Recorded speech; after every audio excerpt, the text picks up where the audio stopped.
This channel does not promote any violent, harmful, or illegal activities. All content provided by this channel is meant for an educational purpose only. যদি এমবিএচ kitchen king কিচেনে থাকি তো আমরা যা ইচ্ছে তৈরি করতে পারি। বেগুনের ভর্তা, আলু কপি, ভিন্ডি মশলা, আরো অনেক কিছু। MBH আজ পাঁচ কথায় কোন খবরগুলোর দিকে আমাদের নজর রয়েছে? প্রথমেই দেখাই পাঁচ কথার ইস্যু। বিগ ওয়ালে দেখাই পাঁচ কথার ইস্যু। প্রথম ইস্যু, পাঁচ কথার প্রথম ইস্যু, বাংলাদেশি খুঁজতে ডেডলাইন কেন্দ্রের। কেন এ কথা বলছি জানাবো আপনাদের বিস্তারিত। ইস্যু 2, ফেসে যাবে ঢাকার ঢাক। কেন বলছি এ কথা দেখাবো আপনাদের পাঁচ কথায়। পাঁচ কথার শুরুতেই যে খবর দেখাবো তাতে আপনিও একাত্ম বোধ করবেন। বাংলাদেশ সীমান্তবর্তী জেলায় যারা থাকেন তারা জানেন যে অবৈধ বাংলাদেশিদের ভিড় ক্রমশ বাড়ছে, বদলে যাচ্ছে জনবিন্যাস। এই অসুখ শুধু আমাদের রাজ্যের নয়, গোটা দেশের। তাই এবার কড়া অবস্থান কেন্দ্রের। অমিত শাহর মন্ত্রকের কড়া নির্দেশ, 30 দিনের মধ্যে সন্দেহভাজন বাংলাদেশিদের নথি যাচাই করতে হবে। আর নির্দেশ পেয়েই মাঠে নেমে পড়েছে গুজরাট, হরিয়ানা, ওড়িশার মতো একাধিক রাজ্য। বাংলাদেশিদের রাস্তাটা গুড়িয়ে দিতে ফের বুলডোজার নামলো আহমেদাবাদে। অবৈধ বাংলাদেশি ধরতে দেশ জুড়ে অভিযান, ঠিক যেন সার্জিক্যাল স্ট্রাইক চলছে গুজরাট, রাজস্থান, হরিয়ানার মতন বিজেপি শাসিত রাজ্যে।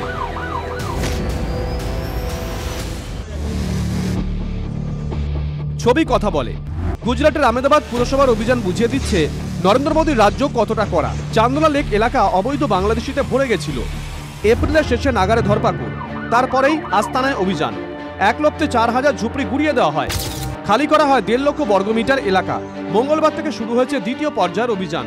গুড়িয়ে দেওয়া হচ্ছে বাংলাদেশিদের 8000 ঝুপড়ি, খালি করা হচ্ছে 2.5 লক্ষ বর্গমিটার এলাকা। নামানো হয়েছে 40টা জেসিবি, মোতায়েন 3000 পুলিশ। সকাল থেকেই তৎপরতা, লাইন দিয়ে জেসিবি পৌঁছয় চান্দোলা লেক এলাকায়। তারপরেই ভাঙাভাঙি শুরু। ড্রোন থেকে তোলা ছবিতে স্পষ্ট অবৈধ বাংলাদেশিদের আস্তানা কিভাবে গুড়িয়ে দিয়েছে আহমেদাবাদ পুরসভা, যাকে বলে মাটিতে মিশিয়ে দেওয়া। দিদারুল আলম, उसके साथ रूबियुल इस्लाम और शोएब कुरैशी करके 3 मिलकर यहाँ बांग्लादेशी का पासपोर्ट बना के उनको इलीगली इंडिया में रहने का सुविधा प्राप्त करवा रहे हैं। हमने टारगेट अप्रोच रखी थी, खासकर बंगालवास बांग्लादेशी जो रहते थे वो, और जो भूमाफिया था लल्ला बिहारी और उसके आसपास का एरिया को क्लियर कराया था। फर्स्ट फेज में 1.5 लाख स्क्वायर मीटर की जगह दबान मुक्त करवाई गई थी। সকাল থেকে মাঠে নেমেছে হরিয়ানা প্রশাসন। অবৈধ বাংলাদেশি ও রোহিঙ্গাদের খোঁজে চিরুনি তল্লাশি হরিয়ানার ভিওয়ানিতে। ভোর 5টা থেকে অভিযান, পরিচয়পত্র খতিয়ে দেখছে পুলিশ। एकाधिक संदेहभाजन बांग्लादेशी के शनाख्त करेছে पुलिस। हमने 5 बजे से सर्च ऑपरेशन चलाया हुआ था।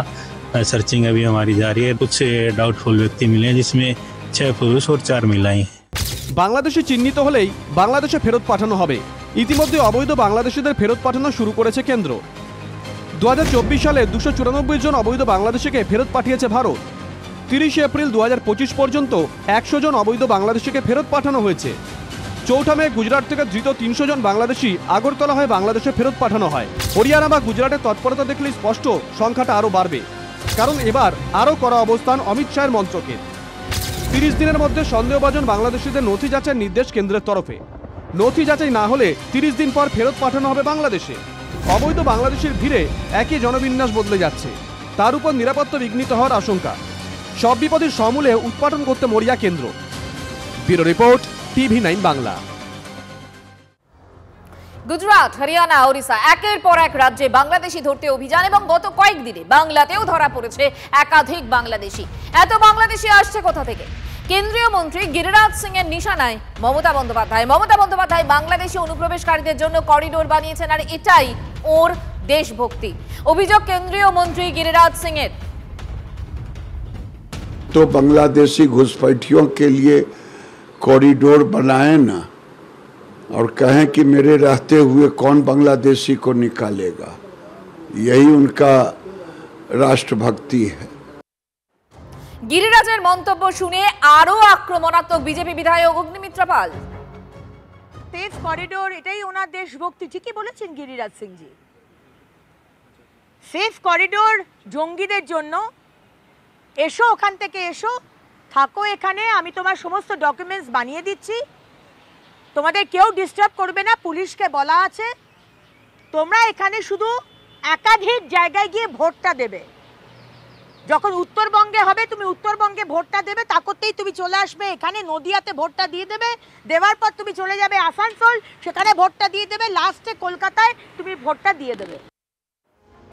এর আগে সংসদে দাঁড়িয়ে রাজ্য সরকারের বিরুদ্ধে সুর চড়িয়েছেন কেন্দ্রীয় স্বরাষ্ট্রমন্ত্রী অমিত শাহ। 450 किलोमीटर जहां फेंसिंग होता है वहां बाकी है। अब मैं वो बताना चाहता हूं कि क्यों बाकी है। ये 450 किलोमीटर के लिए मान्यवर मैंने डीओ लेटर लिखकर 10 रिमाइंडर करे हैं। बंगाल सरकार भूमि नहीं देती। जितने बांग्लादेश से पकड़े गए 24 परगना जिले का आधार कार्ड और नागरिकता है मान्यवर। और ये जो आप आधार कार्ड इश्यू करते हो, वो आधार कार्ड लेकर, वो वोटर कार्ड लेकर ये दिल्ली तक आते हैं। आप उनको आधार कार्ड इश्यू न करो, आदमी क्या परिंदा भी पैर नहीं मार पाएगा। অভিযোগের পর অভিযোগ, পর তীর ছুটে আসছে বিজেপির দিক থেকে। কি বলছে তৃণমূল, শোনাবো আপনাদের কুণাল ঘোষের প্রতিক্রিয়া।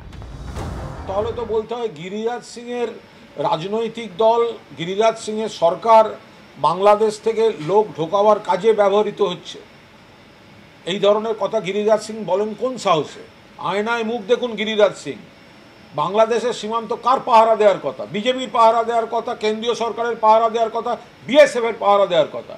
বিএসএফ কে দেখেন? অমিত শাহ দফতর। যদি অনুপ্রবেশকারী আসে, কোথা থেকে ঢুকছে?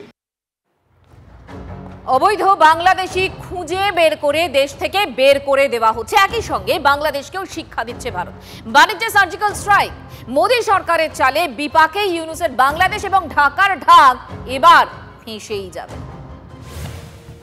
বাংলাদেশের সংবাদ মাধ্যম লিখছে, ভারত পাকিস্তান সংঘর্ষে জিতল কি চীন? সঙ্গে চীনা প্রেসিডেন্ট শি জিনপিং এর সঙ্গে পাক প্রধানমন্ত্রী শাহবাজ শরীফের ছবি। বাংলাদেশের এই চীন প্রীতির কারণ কি? কারণ আছে। উত্তরবঙ্গ লাগোয়া লালমনিরহাটে চীনের সাহায্যে বায়ুসেনা ঘাঁটি বানাতে চলেছে বাংলাদেশ। ব্রিটিশ আমলের বিমানপথকেই সম্পূর্ণ বায়ুসেনা ঘাঁটি হিসেবে গড়ে তোলার ছক। শিলিগুড়ির চিকেন স্নেকে কুনজর দিতে সুবিধে হবে চীন ও বাংলাদেশের। ভারতও চুপচাপ বসে নেই। চীনের সঙ্গে বন্ধুত্বের মাসুল কড়ায় দিতে হচ্ছে ঢাকাকে, বাংলাদেশের ব্যবসায়ীদের, ঠিক যেন বাণিজ্যে সার্জিক্যাল স্ট্রাইক।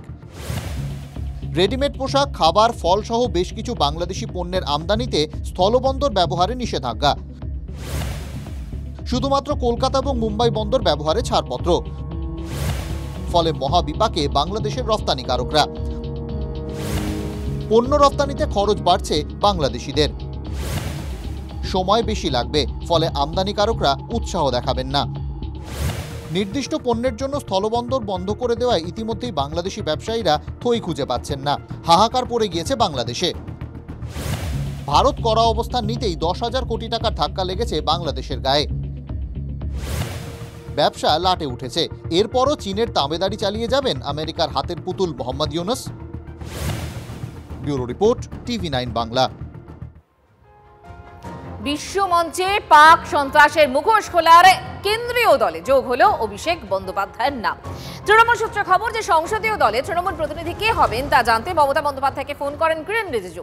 আর এরপরই অভিষেক বন্দ্যোপাধ্যায়ের নাম প্রস্তাব করেন তৃণমূল সুপ্রিমো।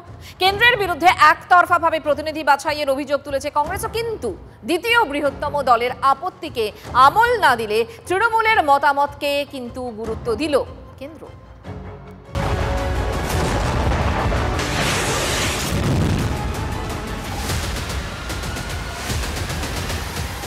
পাকিস্তানের সন্ত্রাস আর অপারেশন সিঁদুরের কথা গোটা দুনিয়াকে জানাতে উদ্যোগী হয়েছে ভারত। এর জন্য বিভিন্ন দেশে বিভিন্ন রাজনৈতিক দলের সাংসদদের প্রতিনিধি দল পাঠানোর সিদ্ধান্ত নিয়েছে কেন্দ্র। ঘোষণা হয়েছে প্রতিনিধিদের নামও। তৃণমূলের অভিযোগ, দলকে অন্ধকারে রেখেই তৃণমূল সাংসদ ইউসুফ পাঠানকে প্রতিনিধি হিসাবে বেছে নেয় কেন্দ্র। সোমবারই এই নিয়ে সরব হন খোদ Trinamool supremo Mamata Bandyopadhyay. It is the choice of the party. আর পার্লামেন্টারি পার্টিরও দুটো হাউসের লোকসভা রাজ্যসভার চেয়ারম্যান আমি, অথচ আমাদের কখনো জানানো হয় না। আমাদের জানালে আমরা নিশ্চয়ই নাম দেবো, কেন দেবো না। দিল্লিতে বিদেশ বিষয়ক স্ট্যান্ডিং কমিটির বৈঠক শেষে একই প্রশ্ন তোলেন অভিষেকও। তৃণমূল अपना मेंबर बिल्कुल भेजेगा, पूछेगा तभी तो भेजेगा। कौन जाएगा वो पार्टी ठीक करेगा। हो सकता है यूसुफ पठान जाए, हो सकता है नहीं जाए। I am talking about the approach. आप तय नहीं कर सकते कि तृणमूल से कौन जाएगा। কয়েক ঘন্টার মধ্যেই মমতা অভিষেকের ক্ষোভ মেটাতে উদ্যোগী হয় কেন্দ্র। সূত্রের খবর, মঙ্গলবারই সংসদ বিষয়ক মন্ত্রী কিরেন রিজিজু মমতা বন্দ্যোপাধ্যায়কে ফোন করেন।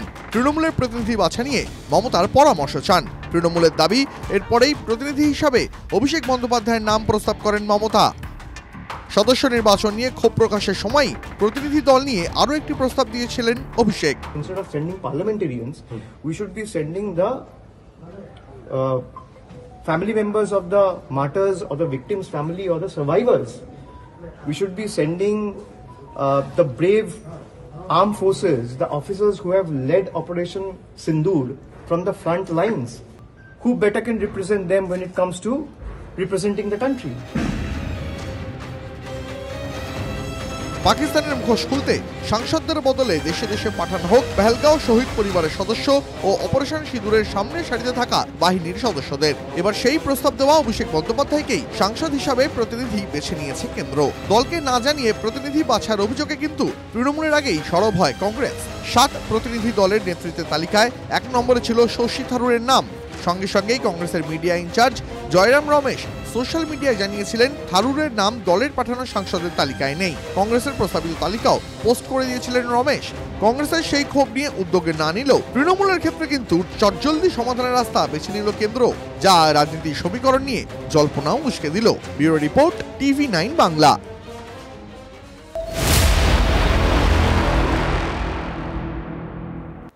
জ্যোতি রানীকে নিয়ে গোয়েন্দাদের হাতে এবার আরো বিস্ফোরক তথ্য আসছে। পাকিস্তানে গিয়ে লস্করে তৈবার কাছে প্রশিক্ষণ নেয় এই জ্যোতি। মুরাদকেতে লস্করে তৈবার প্রধান প্রশিক্ষণ কেন্দ্র, সেই প্রশিক্ষণ কেন্দ্রে গিয়েছিলেন জ্যোতি রানী। 14 দিন মুরাদকেতে প্রশিক্ষণ নিয়েছিল জ্যোতি, আর সেখানেই গুপ্তচর বৃত্তির ট্রেনিং দেওয়া হয় জ্যোতি রানীকে। প্রশিক্ষণ শেষ হওয়ার পর একটি বিশেষ অভিযানে ভারতে ফেরত পাঠানো হয়েছিল তাকে। কিন্তু কি সেই বিশেষ অভিযান, কি জানতে পারছি আমরা? সিজার মন্ডল আমাদের সঙ্গে রয়েছেন, আমাদের প্রতিনিধি সিজার। দেখো, সেটা কি অভিযান, কি উদ্দেশ্যে এই ট্রেনিং দেওয়া হয়েছিল এবং কি এক্স্যাক্টলি ট্রেনিং দেওয়া হয়েছিল সেই বিষয়গুলো এখনো স্পষ্ট নয়। কিন্তু তাকে জিজ্ঞাসাবাদে এই বিষয় নিয়ে গোয়েন্দারা অনেকাংশেই নিশ্চিত যে মুরিদকের যে লস্কর ট্রেনিং ক্যাম্প সেখানে অন্তত 15 দিন সে ছিল এবং সেখানে তাকে চরবৃত্তির পাশাপাশি আরো বেশ কিছু যোগাযোগ, বিশেষ করে মানে ক্রাইসিস মোমেন্টে কমিউনিকেশন, কি ধরনের কোডেড কমিউনিকেশন, এনক্রিপ্টেড কমিউনিকেশনের মতো বিষয়গুলোতে তাকে প্রশিক্ষণ দেওয়া হয় এবং সেখান থেকে কোথাও মনে করা হচ্ছে যে তাকে ফেরত পাঠানো হয়েছিল বিশেষ কোনো উদ্দেশ্যে। সেই উদ্দেশ্য পাহেলগামের মতো অন্য কিছু, সেই বিষয়গুলো কিন্তু স্পষ্ট নয় এবং সেটাই এই মুহূর্তে বের করার চেষ্টা করছেন গোয়েন্দারা। এখনো পর্যন্ত তথ্য আমরা কি পাচ্ছি যে শুধু কি একা জ্যোতি, তার এই এতে মানে তার সঙ্গে কতজন জড়িত থাকতে পারে সিজার? দেখো, যেটা প্রাথমিকভাবে মনে করা হচ্ছে এগুলো যেহেতু একটা অদ্ভুত নেটওয়ার্কের মতো কাজ করে, জ্যোতি নিজে হয়তো একটা বৃহত্তর র্যাকেটের একটা অংশ, অর্থাৎ বৃহত্তর যে স্পাই র্যাকেট ভারত জুড়ে ISI রয়েছে তার একটা অংশ, এবং জ্যোতি নিজেও সে একটা র্যাকেট তৈরি করেছিল। তার অধস্তন বা ডাউন চেন যেটাকে বলা হয়, সে পাঞ্জাব, রাজস্থান এবং হরিয়ানা এই 3টে রাজ্যে তার একটা বড় নেটওয়ার্ক তৈরি করেছিল এবং মনে করা হচ্ছে যে যে জায়গাগুলোতে জ্যোতি গিয়েছিল সেগুলো উদ্দেশ্যপ্রণোদিতভাবেই তাকে পাঠানো হয়েছিল এবং সেই সমস্ত জায়গাতেও জ্যোতির একটা নিজস্ব নেটওয়ার্ক তৈরি করার জন্যই তাকে পাঠানো হয়েছিল। সিজার, তোমাকে ধন্যবাদ। এবং এই নেটওয়ার্ক, যে নেটওয়ার্কের কথা সিজার বলছিল, তাতে অন্ততপক্ষে 20 জন জড়িত বলে জানা যাচ্ছে এবং এই 20 জনই সোশ্যাল মিডিয়া ইনফ্লুয়েন্সার, এমনটাই খবর পুলিশ সূত্রে।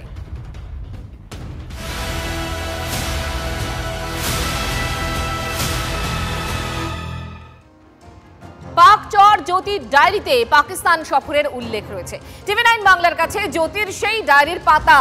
10 দিনের জন্য পাকিস্তানে গিয়েছিল জ্যোতি এবং 10 দিনের পাকিস্তান সফর যথেষ্ট নয়। পাকিস্তানের ভূয়সী প্রশংসা রয়েছে ওই ডায়েরির পাতার ছত্রে ছত্রে। যে ছবি আপনাদেরকে আমরা দেখাচ্ছি একাধিক উইন্ডোর মাধ্যমে, পাকিস্তান সফর জ্যোতির, এবং এই সফরের প্রশংসা করেছেন ডায়েরির পাতায় জ্যোতি। ভূয়সী প্রশংসা করেছেন 10 দিনের পাকিস্তান সফর এবং সেই সফরের যাবতীয় তথ্য, এবং ভূয়সী প্রশংসা রয়েছে ওই ডায়েরির পাতার, যে ডায়েরির পাতা TV9 বাংলার হাতে ওই ডায়েরির পাতার ছত্রে ছত্রে রয়েছে।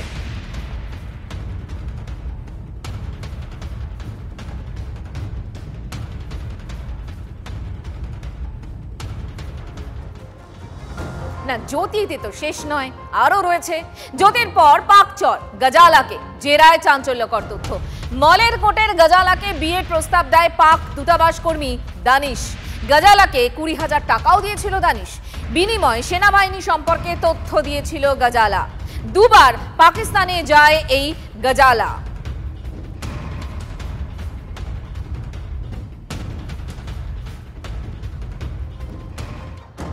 আরও তথ্য পাচ্ছি আমরা, শুধু চরবিক্রি নয়, গজালার আরও গুণ প্রকাশ্যে। গজালা দানিশ মোহাম্মদ ইয়ামিনের যোগ সাজসের পর্দা ফাঁস। পাকিস্তানের ভিসা পেতে ঘুষ দিতে হতো পাক দূতাবাস কর্মী এই দানিশকে। মাথা পিছু 5,000 টাকা করে ঘুষ নিত দানিশ। দানিশের এজেন্ট ছিল মোহাম্মদ ইয়ামিন, আর ইয়ামিনের হাত ঘুরে গজালার কাছে পৌঁছতো দানিশের ঘুষের টাকা। দানিশ শপিং করলে QR কোড মারফত টাকা দিত গজালা। পাক চর জ্যোতির সূত্র ধরে এবার স্ক্যানারে ওড়িশার ব্লগার প্রিয়াঙ্কাকে জিজ্ঞাসাবাদ ওড়িশা পুলিশের নজরে প্রিয়াঙ্কার কলকাতা ভ্রমণের ভিডিও। 2024-এর মে মাসে কলকাতা সফরে আসেন প্রিয়াঙ্কা সেনাপতি এবং airport new market park circus ঘুরে দেখেন প্রিয়াঙ্কা।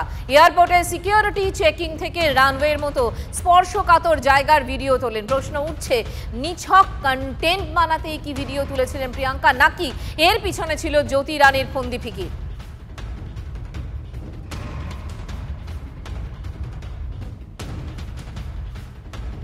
যখনই সারা ভারতবর্ষে এই রকমের দেশবিরোধী গতিবিধির উপরে অঙ্কুশ লাগাবার চেষ্টা করে সরকার, তারা পালিয়ে পশ্চিমবাংলায় চলে আসে। পাঞ্জাবের গ্যাংস্টার থেকে আর মিজোরামের উগ্রপন্থী নেতা, তারপরে ISI মডিউল, সিমি জামাত আল কায়দার মডিউল, সব এখানেই পাওয়া যায়। ধরা পড়ছে, এনকাউন্টার হচ্ছে। এখান থেকে আধার কার্ড আর রেশন কার্ড বানিয়ে নিয়ে চলে যাচ্ছে, অন্য রাজ্যে গিয়ে উৎপাত করছে, সারা দেশে অশান্তি করছে, বারবার হয়েছে। এই নতুন একটা উদাহরণ পাওয়া গেল। মানে যা কিছু দেশবিরোধী গতিবিধি হবে তার কিন্তু বাংলার সঙ্গে জুড়ে যাবে। কেন হয়? আমার মনে হয় এখানকার সরকার এই ধরনের দেশবিরোধী শক্তিকে শেল্টার দেয়। এখানে একটা মেসেজ দিয়ে দিচ্ছে, আমরা আছি, এসো, সবাই এখানে চলে আসছে এবং চালিয়ে যাচ্ছে, কিন্তু একসময় ধরাও পড়ছে। বাংলার ব্লগারকে সঙ্গে নিয়ে কাশ্মীর সফর জ্যোতি রানী। সৌমিতকে সঙ্গে নিয়ে দুধ পাথরিতে সফর পাকচর জ্যোতির। সৌমিতের যোগাযোগেই কলকাতা এবং এ রাজ্যে অন্তত দুবার জ্যোতির সফর। কলকাতা থেকে উত্তরবঙ্গ চষে বেরিয়েছেন জ্যোতি রানী। পাঞ্জাব হরিয়ানার মতো এ রাজ্যেও রয়েছে জ্যোতির চর নেটওয়ার্ক। জ্যোতির এ রাজ্যের গতিবিধি কার সঙ্গে যোগ খতিয়ে দেখছে পুলিশ। বুঝতেই পারেনি জ্যোতি পাকচর, দাবি সৌমিত ভট্টাচার্যর। বাংলা সফরের পিছনে কোন উদ্দেশ্য, উত্তর খুঁজছেন গোয়েন্দারা। ও তো ব্লগিং করতে গেছিল। তো সেদিন কি তোমাদের মধ্যে কোনো কথাবার্তা কিছু হয়েছিল, নাকি নর্মাল ব্লগিং কথাবার্তা?